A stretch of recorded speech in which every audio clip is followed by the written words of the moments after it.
مکہ بہت مشکلوں سے فتح کرنے کے بعد اب پورے عرب کو یہ پتہ چل گیا تھا کہ محمد ہی اللہ کے رسول ہیں، جس کے بعد بہت تیزی سے پورے عرب سے لوگ اسلام کی طرف آنے لگے اور یہ اسلامک امپائر پورے عرب میں پھیلنے لگی۔ اب مسلمانوں کے لیے عرب میں کوئی بھی خطرہ نہیں تھا، لیکن عرب سے باہر دنیا کی سب سے بڑی سپر پاور رومن امپائر عربوں کو یونائٹ ہوتے دیکھ کر بالکل بھی خوش نہیں تھی، جس کی وجہ سے پوری دنیا میں یہ باتیں پھیلنے لگی کہ بہت جلد رومن امپائر مسلمانوں پر حملہ کرنے والی ہے تاکہ وہ عربوں کو یونائٹ ہونے سے روک سکیں۔ کچھ لوگوں نے کہا کہ رومن 40,000 ہیں اور کچھ لوگوں نے کہا کہ 1,00,000 کی فوج لے کر رومن مسلمانوں کی طرف بڑھ رہے ہیں، جس سے مسلمان ہر ٹائم الرٹ رہنے لگے کہ کسی بھی ٹائم رومن حملہ کر سکتے ہیں۔ تو آخر آپ صلی اللہ علیہ وآلہ وسلم نے ہجرت کے 9 سال بعد رومن امپائر سے جنگ کا اعلان کر دیا اور ان کے خلاف مسلمانوں کی ایک فوج جمع کرنا شروع کر دی۔ اس سے پہلے جب بھی آپ صلی اللہ علیہ وآلہ وسلم کسی علاقے پر حملہ کرتے تو وہ جنگ سے پہلے کسی کو بھی یہ نہیں بتاتے کہ وہ کس پر حملہ کر رہے ہیں۔ اب حالات اتنے خطرناک ہو چکے تھے کہ آپ صلی اللہ علیہ وآلہ وسلم نے پہلے سے ہی پورے عرب کو یہ بتا دیا کہ ہم دنیا کی سب سے بڑی سپر پاور رومن امپائر سے لڑنے جا رہے ہیں اور سب کا، ہر مسلمان کا اس جنگ میں شریک ہونا فرض ہے، اور جو مسلمان بھی اس جنگ میں شریک نہیں ہوگا اسے منافق ڈکلیئر کر دیا جائے گا۔ رومن امپائر اس سے کچھ ہی عرصہ پہلے پرشین امپائر کو ہرا کے دنیا کی سب سے بڑی سپر پاور بن چکی تھی، جس کو چیلنج کرنا بالکل ناممکن ہو چکا تھا، اور سب کا یہ خیال تھا کہ عربی جو کچھ ہی عرصہ پہلے یونائٹ ہوئے ہیں وہ کبھی بھی رومن امپائر سے نہیں لڑ سکتے، اور منافقوں نے بھی مسلمانوں کو رومن امپائر کی طاقت سے ڈرانا شروع کر دیا، جس کی وجہ سے رسول اللہ صلی اللہ علیہ وآلہ وسلم کی رومن امپائر سے جنگ کے اعلان کے بعد عرب میں 2 فریکشن بنے، ایک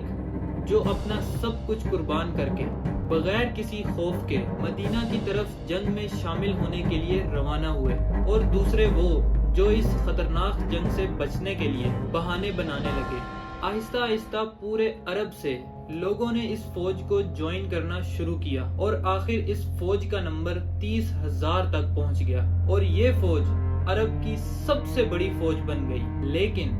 اتنی بڑی فوج کو مینج کرنا بھی کوئی آسان کام نہیں تھا، کیونکہ یہ جنگ مسلمانوں کو سال کے سب سے گرم ٹائم میں کرنی تھی، اور وہ بھی عرب کی گرمی، جس وقت پورے عرب میں قحط پھیل چکا تھا، جس کی وجہ سے رسول اللہ صلی اللہ علیہ وآلہ وسلم نے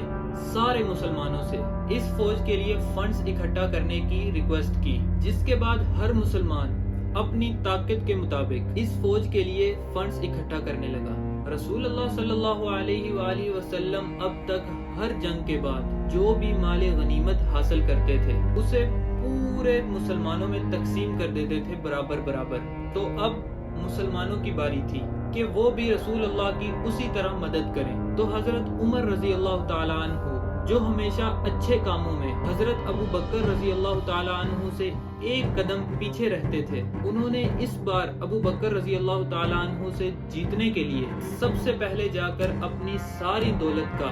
آدھا رسول اللہ صلی اللہ علیہ وآلہ وسلم کے پاس رکھا۔ لیکن کچھ ہی دیر بعد حضرت ابو بکر رضی اللہ تعالیٰ عنہ اپنی ساری دولت لے کر اور اپنے گھر کا سارا سامان لے کر رسول اللہ صلی اللہ علیہ وآلہ وسلم کے پاس آئے، اور ایک بار پھر حضرت عمر رضی اللہ تعالیٰ عنہ سے آگے نکل گئے، جس کے بعد حضرت عثمان رضی اللہ تعالیٰ عنہ جو اس وقت مدینہ کے بازار کی سب سے مالدار شخصیت تھی، انہوں نے 900 اونٹ، 100 گھوڑے اور 1000 دینار ڈونیٹ کیے، اور حضرت عبد الرحمن بن عوف نے بھی بہت سارے اونٹ، گھوڑے اور مال ڈونیٹ کیا۔ یہ تو وہ صحابی تھے جن کے پاس اپنا بزنس اور کافی دولت تھی، لیکن وہ صحابی جو بالکل غریب تھے انہوں نے بھی اس فوج کے لیے ڈونیشن کی، جن میں سے ایک نے ساری رات محنت کر کے چند کھجور کمائے، وہ تھوڑے سے کھجور بھی اس فوج کے لیے ڈونیٹ کر دیے۔ اتنے سارے ڈونیشنز کے بعد بھی 30,000 کی اس فوج کو مینج کرنا بہت مشکل تھا، کیونکہ جیسے ہی یہ فوج مدینہ سے روانہ ہوئی،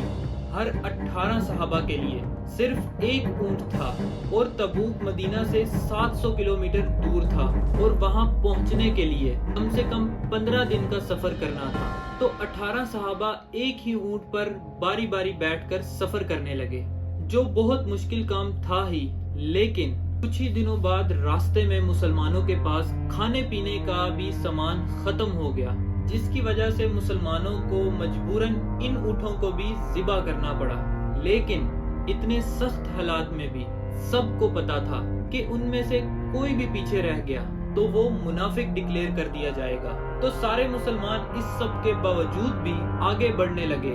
لیکن ایک صحابی اپنے اونٹ کی وجہ سے اس فوج سے پیچھے رہ گئے، ابو ذر غفاری، تو وہ اپنا اونٹ وہیں چھوڑ کر پیدل تبوک کی طرف بڑھنے لگے۔ یہ فوج راستے میں آل سمود کے علاقے سے بھی گزری، جنہوں نے اس زمانے میں پہاڑوں کے اندر بہت زبردست اور عالی شان بلڈنگز بنائی تھی۔ ان کی تباہی کو دیکھ کر مسلمانوں کا ایمان اور پختہ ہو گیا، لیکن آپ صلی اللہ علیہ وآلہ وسلم نے اس علاقے کے پانی کو استعمال کرنے سے منع فرما دیا۔ آخر 15 دن بعد مسلمان فائنلی تبوک پہنچ گئے۔ تبوک مسلمانوں کی امپائر سے باہر غسانی کنگڈم کے بالکل سینٹر میں ایک سٹی تھی، which means مسلمان اپنا علاقہ چھوڑ کر دشمن کے علاقے کے بالکل سینٹر تک پہنچ گئے، اور وہاں پہنچتے ہی مسلمان رومن امپائر سے لڑنے کے لیے بالکل تیار ہو گئے اور صفوں میں کھڑے ہو گئے۔ کافی ٹائم انتظار کرنے کے بعد بھی نتھنگ، بالکل خاموشی، اور کوئی بھی مسلمانوں سے لڑنے کے لیے نہیں آیا۔ اب یہاں پر کچھ کنفیوژن ہے۔ کچھ سکولرز کہتے ہیں کہ رومن مسلمانوں کی اتنی بڑی فوج دیکھ کر ڈر گئے، اور جنگ سے پہلے ہی ان کی فوج ادھر ادھر بکھر گئی، کیونکہ مسلمان اس سے پہلے ہر جنگ میں اپنے سے 3 گنا بڑی فوج سے لڑتی تھی۔ بدر میں مسلمان 300 اور دشمن 1000، احد میں مسلمان 1000 اور دشمن 3000، اور خندق میں مسلمان 3000 اور دشمن 10,000۔ اور کچھ لوگ ایسے بھی ہیں جو کہتے ہیں کہ کبھی کسی فوج نے مسلمانوں پر حملہ کیا ہی نہیں تھا، یہ بس افواہیں تھی۔ جو بھی تھا، اس واقعے کے بعد پورے عرب میں یہ بات پھیل گئی کہ مسلمان فوج لے کر رومن امپائر کے بارڈر تک گئی اور انہیں جنگ کی دعوت بھی دی، لیکن رومن امپائر، دنیا کی سب سے بڑی سپر پاور، مسلمانوں سے ڈر کے جنگ سے بھاگ گئی۔ اب تک پوری دنیا مسلمانوں کو ایک چھوٹی سی فوج سمجھتی تھی، لیکن اس واقعہ کے بعد مسلمانوں کو پوری دنیا ایز اے گلوبل پاور دیکھنے لگی۔ تبوک کے پاس جتنے بھی چھوٹے چھوٹے کنگڈمز تھے وہ اب تک رومن امپائر کے انڈر رہتے تھے، لیکن مسلمانوں کی اس طاقت کو دیکھنے کے بعد انہوں نے رومن امپائر کو چھوڑ کر آپ صلی اللہ علیہ وآلہ وسلم کے سامنے سرنڈر کر دیا اور جزیہ دینے کا بھی وعدہ کیا، اور جو سٹیٹس اب تک رومن امپائر کے غلام تھے اب وہ مسلمانوں کے ویسل سٹیٹس بن چکے ہیں، اور اب پہلی دفعہ مسلمانوں کی سلطنت کے بارڈرز ڈائریکٹ 2 بڑے سپر پاورز رومن اور پرشین امپائر سے ٹکرا گئی، اور پوری دنیا مسلمانوں کو ایک سپر پاور کی نظر سے دیکھنے لگی۔ ان چھوٹے کنگڈم کے سرنڈر کرنے کی وجہ سے مسلمانوں کو بہت سارے گھوڑے، اونٹ اور سونا ملا، اور آخر 20 دن تبوک میں سٹے کرنے کے بعد آپ صلی اللہ علیہ وآلہ وسلم اور یہ 30,000 کا لشکر واپس مدینہ پہنچے، جہاں ان کو بہت زبردست طریقے سے ویلکم کیا گیا، کیونکہ جو فائدہ مسلمانوں کو رومن امپائر سے جنگ کے بعد حاصل ہونا تھا وہ بغیر کسی جنگ سے مسلمانوں کو مل گیا، اور مسلمانوں کے درمیان جو منافقین تھے وہ بھی سارے مسلمانوں کے سامنے آ گئے۔ مدینہ پہنچنے کے بعد باقی سارے عرب قبیلے بھی اسلام قبول کر کے اس امپائر میں شامل ہو گئے، اور پورا عرب بت پرستی کو چھوڑ کر ایک ہی اللہ کی طرف آنے لگا۔ لیکن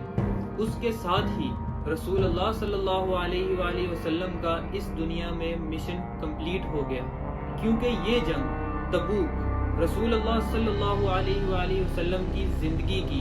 آخری جنگ تھی، کیونکہ اس کے کچھ ہی سال بعد آپ صلی اللہ علیہ وآلہ وسلم کی زندگی کا آخری دن آیا۔